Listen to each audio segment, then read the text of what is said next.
All right, everyone, welcome back. Ready for another deep dive. Always. Good, because today we're wading into a topic you guys sent our way, spiritual atheism. Interesting one. Yeah, we got this YouTube video, Spiritual Atheist Ironic Inspiration, Okay. featuring this guy, Baha the Inquisitor.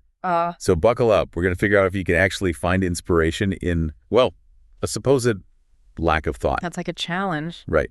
So this Baha, he dives right in. He's talking about cloud sharking. Honestly, no clue what that is.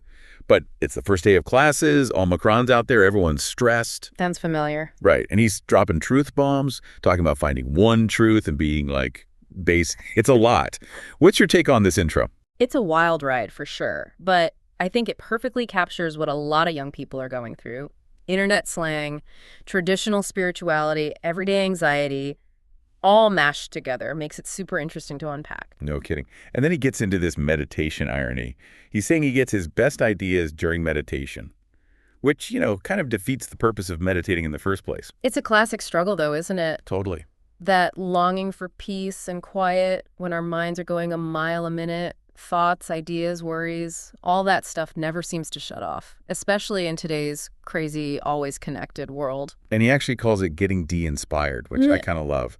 But it makes you wonder, what's the point of seeking stillness if a quiet mind just leads to more thoughts? Like, have you ever run into that? Oh, absolutely. It's a common misconception about mindfulness, It's not about emptying your mind completely, let's be real. That's basically impossible. Sure. It's more about learning to observe your thoughts without judgment, becoming aware of them without letting them carry you away. So it's not about getting rid of thoughts. It's about changing how we react to them.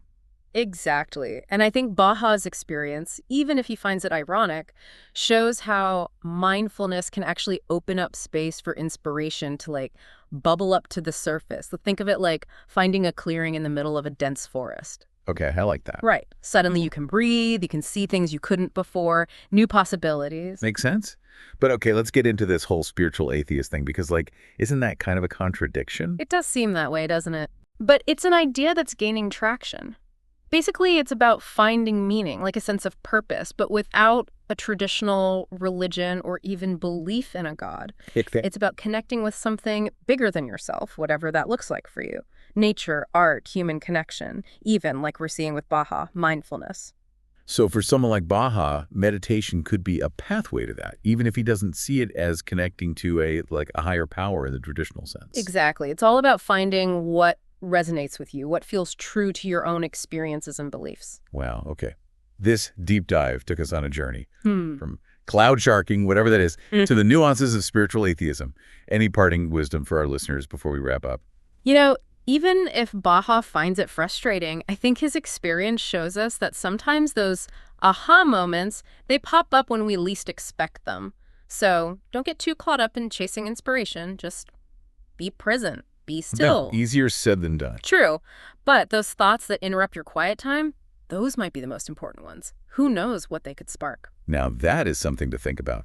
And on that note, we'll see you next time for another deep dive.